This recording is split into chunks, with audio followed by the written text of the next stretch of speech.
So tales from the transfer portal. As you all know, players are entering like crazy. We have well over 1,500 names in the portal that's available. And lately I have noticed that we've seen it from some of the larger programs, and some of these players have been shocking, like from the Alabama Crimson Tide, as well as not shocking, Texas A&M. We knew they were going to start losing a bunch of players. And so I had to bring in my expert around not only recruits, but Alabama, Ty Hayes from Around the Table Sports. Ty, what's going on, man? Tell the people where they can find you, and let me know what's going on with you. Yeah, man. Thank you for having me. Super excited to be here. Always a great time talking football. Y'all can catch me at Around the Table Sports here on YouTube, constantly talking college football, recruiting, transfer portal analysis, you name it. We're probably talking about it, but this portal is wild. And it's only going to get more wild because, Jay, something we talked about on the live stream last night, you made a great point, and I do want to make sure it gets into this video. That way the viewers have it at the forefront of their mind. This is only transfer portal window number 1. There's a second one that comes at the end of spring where people have a much greater understanding of where they sit on depth charts. This is just getting started. The madness is truly only beginning. Agreed, 100%. And so if you're new to the channel, hit the like, subscribe button, as well as the bell notification. We're dropping some daily content, and go over to Around the Table Sports and do the same. Ty's always dropping content, 2 to 3 videos a day, especially keeping up with all these recruits. We're talking college football. I talk a lot of OU football, lately Colorado football, and we keep the sports in general going. So, but no, Ty, you make a great point, and that leads right into the initial conversation. I want to talk with you really kind of in depth around the transfer portal and thoughts on it. And this is kind of where I'm coming from in my feelings on it. And this is why I like the transfer portal. The whole discourse around it is really two-sided. It's like politics. You're either on the left or you're on the right, for the most part, with a lot of people. You have those people that understand the gray in life, but I'm really heavy on liking the transfer portal, and this is the reason why. You're seeing a exodus of good players go from some of the bigger schools down to some of your smaller schools, or just other programs around the country to help build some parity. But you're also seeing the FCS players and your D2 players, the ones that were underrated or couldn't make it to camps and couldn't get the visibility like some of these other top players, get the opportunity to move up. Like Jared Versus over at Florida State was probably my favorite example of the transfer portal really helping a player move up, because he was up there at Albany. You didn't know about him, but then he started cooking, and teams realized, oh no, he's the real deal. Let's bring him up into the Division I ranks, and Florida State snatched him up, and he's still doing good things there. And so I wanted to get your thoughts around how players are how the shift of the players are going, even though we know the rich are still getting richer because they're getting some of the creme de la creme of the transfer portal, but how a lot of their talent is still shifting other places. Yeah, so the transfer portal, I consider it the great equalizer. And I mean this in multiple different ways, right? And I'll start with Alabama, right? What do I mean when I say the transfer portal is the great equalizer for Alabama? So Aaron Anderson, right? Top 50 player in high school football out of last year's class, out of Edna Carr in Louisiana. Very talented, was a 5-star for a lot of his process before finishing up as the number 35 overall recruit in the nation, the number 5 wide receiver. So super talented. He hits the transfer portal, right? That's a loss for Alabama. That's a guy who Nick Saban singled out in spring ball and said, hey, this is a super talented dude. He actually hurt his knee and then was working behind all of the other freshman slot guys. And we'll talk about that in greater detail, that's a very interesting position. But the reason why I consider this the great equalizer is Alabama is the type of school that will lose an Aaron Anderson and then pull in a Jamison Williams, right? So yes, Alabama may have lost 5 guys that were depth guys that were trying to find their way, but then they pull in a Jahmyr Gibbs and he goes for 1,500 all-purpose yards. So even for Alabama, you lose all these guys, you get in these top-name dudes, Eli Ricks, right? Jahmyr Gibbs, it's an equalizer even for the better teams, but I love the point you make. And my opinion of the transfer portal is this. I am absolutely a proponent of the transfer portal. I think if we have had a system where coaches can leave at the drop of a hat, it is only right that players have access to the same thing. And Jay, I have that background in the legal field, right? So it has never sat right to me that we have put so much more onus on grown adults who have signed contracts with multiple billions of dollars of buyouts who will leave at the drop of the hat, but we put more onus on the players who a lot of the times commit before they're 18 years old.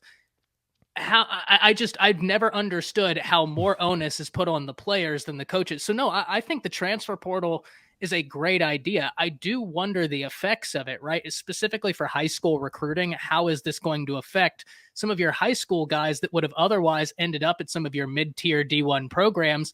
And now those mid-tier D1 programs, they've already filled up those scholarships with guys out the transfer portal. That's the only thing I wonder about the transfer portal, but in no way, shape, or form do I think that the transfer portal in and of itself is negative. Personally, and I'll send it back to you after this, I think that much like a lot of things in life, if we just kind of let the transfer portal go, it will equalize itself. There are 1,500 guys in it right now. Over the course of the next few years, people aren't going to jump in at this rate because they're going to see countless example of guys that didn't find greener grass on the other side.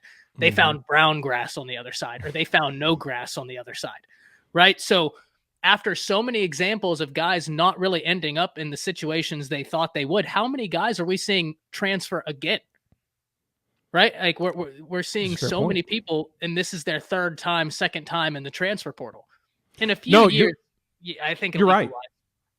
No, you're right. You're right. And I'm sorry to interrupt you on that, but you're exactly right. It's going to equalize and it's going to level out over time. And that's kind of the one thing that I've kind of pointed out to some folks. Like, yeah, the first couple of years, and it hurts fans that couple of years, we're seeing that it's 40%, 45% of the players are actually getting picked up out of the portal. And I think that honestly, that's more so players thinking that they're better than they really are.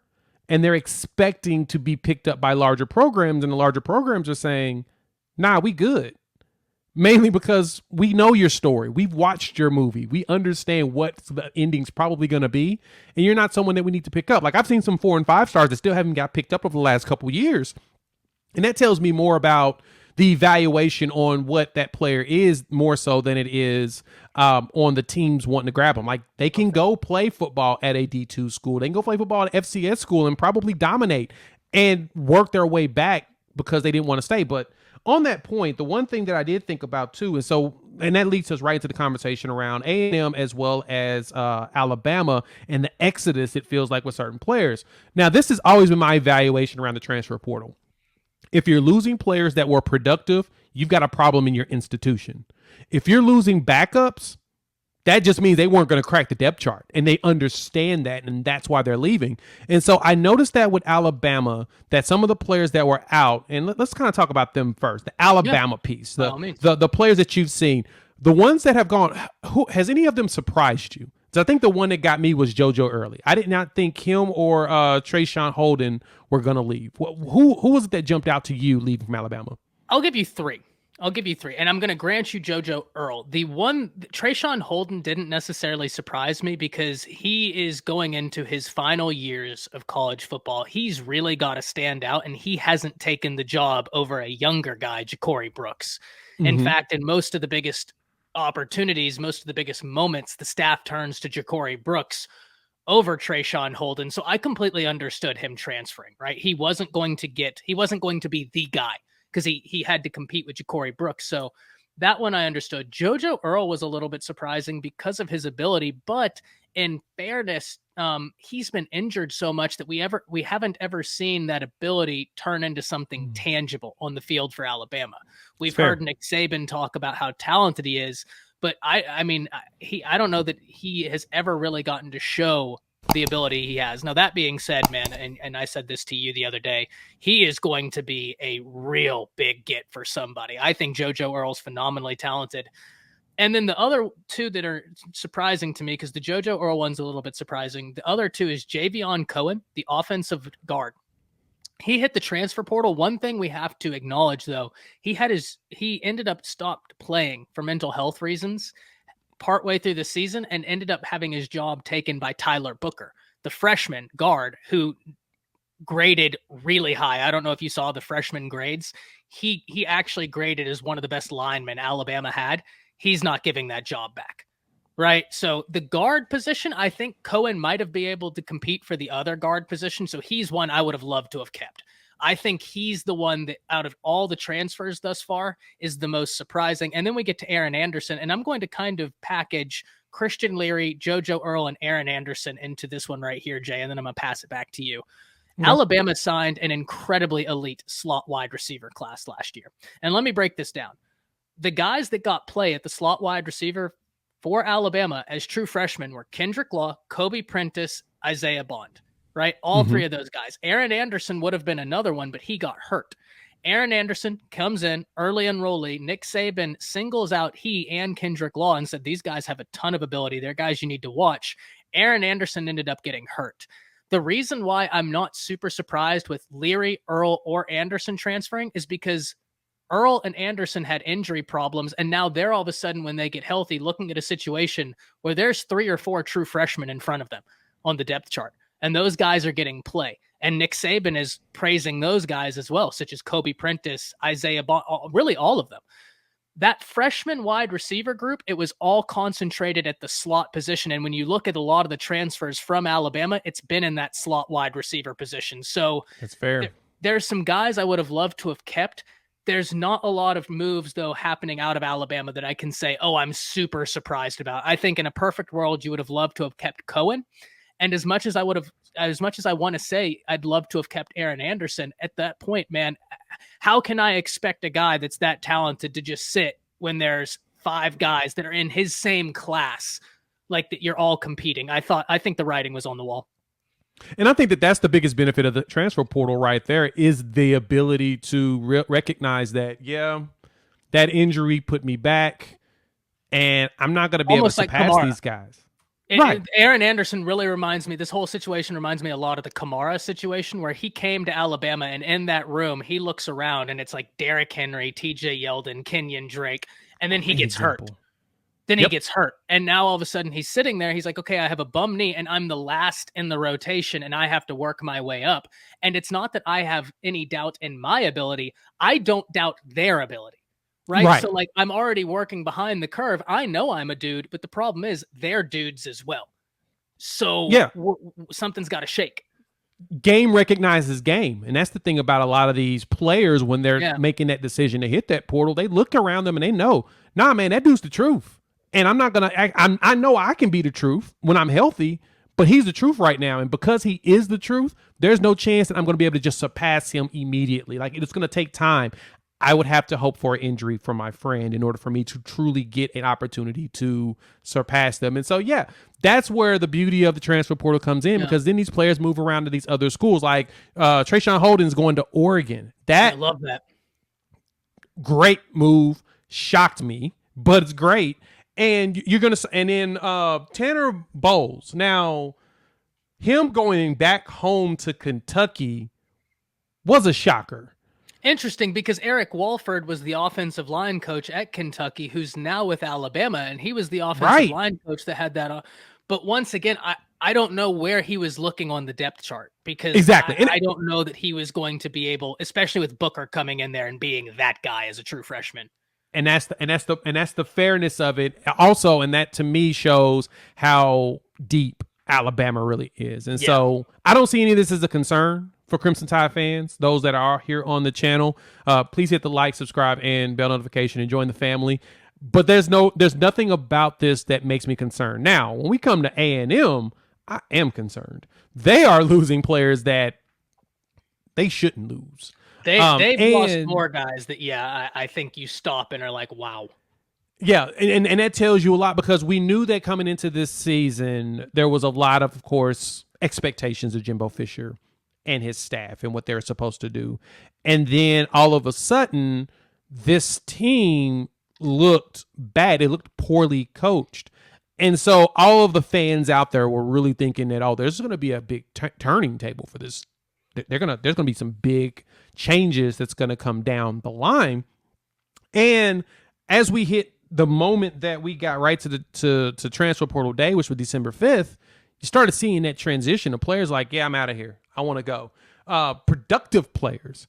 And so when you look at A&M and their entire circumstance, Do you think that this is something that's truly salvageable for them, even though they still got a pretty solid class coming in? Man, here's the thing with A&M. They were so problematic this year in terms of a lot of the off the field stuff. And this is going to sound crazy, Jay. A&M was so toxic that maybe this will be good for them. Now, I'm not saying that it's going to be a situation where A&M is a great team next year. That is not my contention here whatsoever. I'm saying over a 4 to 5 year sample size, they had so many off the field issues, you had to do something because that was not sustainable. So losing some of those guys, it might be good for them. Now, once again, guys, understand something. There's a word I said there, might. And I want that bolded, underlined, and italicized in all of your minds, because as much as that has some logic behind it, it is equally logical, if not more logical, to say, hey, this is really going to hurt Texas A&M. They're not a top 10 recruiting class right now. They're not recruiting at the same level they were last year. They're not a team that can really afford some of these losses. Great example is Chris Marshall hitting the transfer portal, right? Former 5-star. Now you keep Evan Stewart, and I love Evan Stewart. I think he is a star in the making. He is going to be a problem. But we've seen you need to give Evan Stewart some more help. Anaya Smith isn't going to be there, and a guy that I think is the most underrated player in college football, or at least in the conversation, A-Chain, isn't going to be there either. So you and Jay, I don't know how much A&M you watched. If A-Chain and Anaya Smith, now granted Anaya Smith got hurt really early this year, so if A-Chain wasn't carrying that offense, it didn't get done. It felt like the way Texas felt with Bijan Robinson. Yes. Really. Yeah. Yes. That's what it felt like. The exact same thing. Yeah. If that guy's not carrying the load, it's not going to happen. Yeah, but I don't even think they had as much excitement. Now, Weigman, I do like for Texas A&M, but no, 100%, man. There are some transfers from Texas A&M that I don't think you're happy about. Now, there are some where it's just like, okay, is this a net positive? I don't know. That's not for me to decide because I wasn't in the locker room, right? That would be up to a coach or a player to really tell you. That's why I'm only floating these possibilities as a might. But no, Texas A&M is exponentially more interesting. And then there's reports that you might be having a new offensive coordinator out there in College Station too, which I don't even know what's happening out there. Right. And this offensive coordinator does make this trip and does this. This probably is a really good thing for you all. In a way, the question is the type of quarterback he's going to be able to get to run that system properly, because we'll say Bobby Petrino is being expected, is being rumored to be the guy to go down there. And the last great one that Bobby had that he had conformed to his pro style offense with ability was Lamar Jackson. But the question is can you find another one? Cunningham after him. Yeah. Cunningham right after? Or am I off on my years? No, I think you're right. I'd have to go look again. But I know Lamar, the type of quarterback he likes. Correct. He has a type. And the question is he going to be able to find another type like that that's going to be successful with A&M? But I think the one thing that jumped out to me on it as we get ready to wrap up on A&M was that number one class they had this past year, the 2022 class. That's blowing up. Feels like they're losing those guys. 5-star wide. You got Denver Harris, which I got a question for you, man. Yeah, that one right there is wild, right? Right. That I'm not going to speak on that one, but regardless, my question for you here is this: what stops any of these guys from going to an institution that's knowingly like, okay, we know A&M has got a lot of NIL capabilities, right? We're not going to speak.